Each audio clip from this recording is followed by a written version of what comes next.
Eksemizin devamı hürmetlik vatandaş. Bugün Çiğslak 2022 yıl 1. ayının 30. günü. Endiki mavzuamız devamı.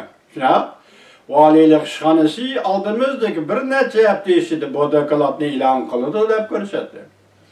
Amerika Koşmuş Ştatlar Devlet Meclisi Memuri Dairler Cumhur Komiteti'nin reisi Demokratlar Partisi mensubu senatör Jeb Merkli.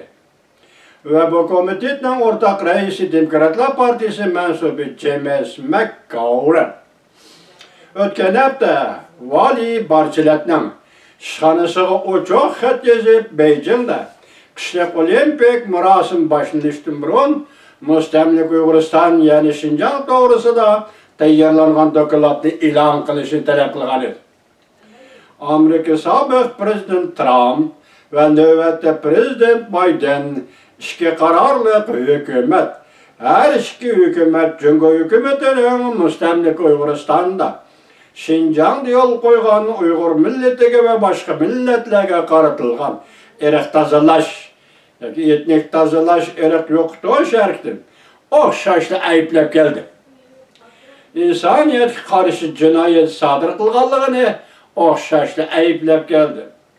Amerika, Angliya, Kanada ve Avustraliya qatorliq davlatlar Jungo hukumatining Müstemlik Uyg'uriston Şinjan'da kishilik huquqni dafsanda qilganligini sabab qilib Beijing'de o'tkaziladigan qishloq olimpik murosimini diplomatik ravishda cheklashni e'lon qilib, yuqori darajalik amaldorlarni Beijing qishloq olimpik murosimiga qatnashtirishni rad qildi.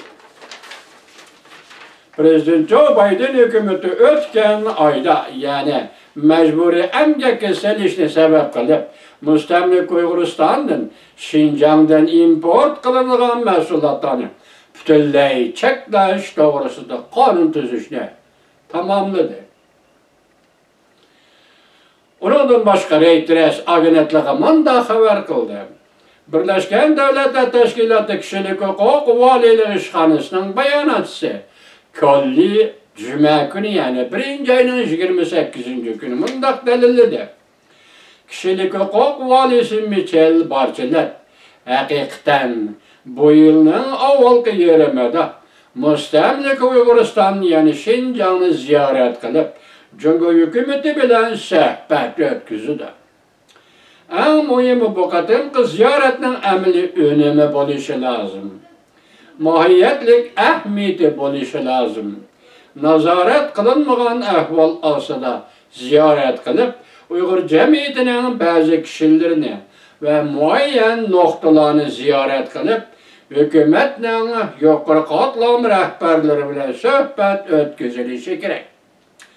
Xuddi kishilik huquq valisi ko'rsatgandek, Müstemlik Uyg'uriston yani Şinjan'da amaliy ahamiyatli to'sqinlikqa uchramay ziyorat elib berish intayin muhim. Michel Barçilet Harun'un bayanatçısı davatı cuma bu gapni. İntayin muhim. Bayanatçı Kolli Reuters agentligi avatgan telegrammasida ana shunday ko'rsatdi. Jungo Tashqi ishlar ministrligining bayonotchisi Javlijan muxbirlarni kutib olish yig'inida savol tushganda mundaq ko'rsatdi. Jungo taraf Barçiletning Jungoning mustamlikasi Uyg'uristonni, yani men dedim cuma mana Şinjan'ı ziyaret qilishini qarshiladi.